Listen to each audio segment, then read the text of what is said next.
Sir, what is 30A? 30A Bharat के संविधान में एक ऐसी धारा है,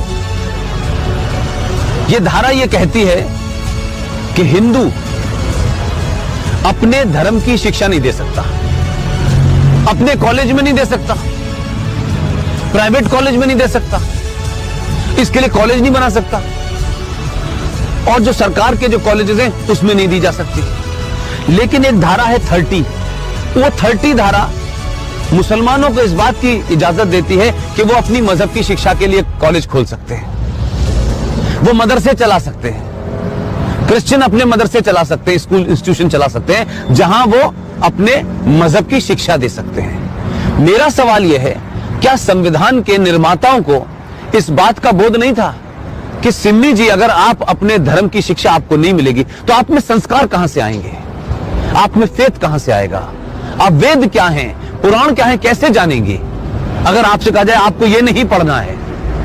और भारत में एक ऐसी सिविलाइजेशन जिसके 5000 साल का जो रिटन डॉक्यूमेंटेशन है, उसमें भारत का कोई भी आप दौर देख लें, कभी भारत की सनातन संस्कृति के मानने वालों ने दुनिया के किसी देश पे हमला नहीं किया।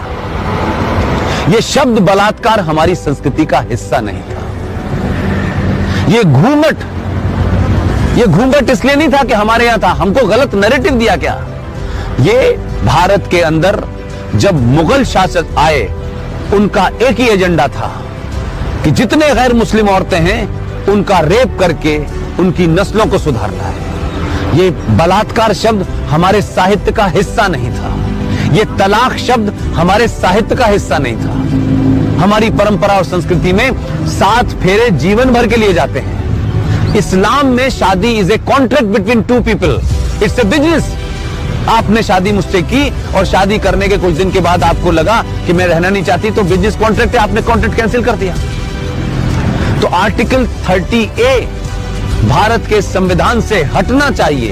इस देश के 90 से 95 करोड़ हिंदुओं को उनका शास्त्र क्या कहता है, उनका वेद क्या कहता है, इसकी शिक्षा की इजाजत देनी चाहिए। और मंदिरों के ऊपर जो हिंदू पैसा चढ़ाते हैं, यह भी एक लॉ है जो नहीं पता देश को। भारत के जितने भी मंदिर हैं उस पे जो पैसा चढ़ता है वो सरकार के खजाने में चला जाता है। और भारत के मजारों के ऊपर जो पैसा चढ़ता है, जो गुरुद्वारों में पैसा चढ़ता है, वो सारा का सारा पैसा उस धर्म के मानने वालों के पास चला जाता है।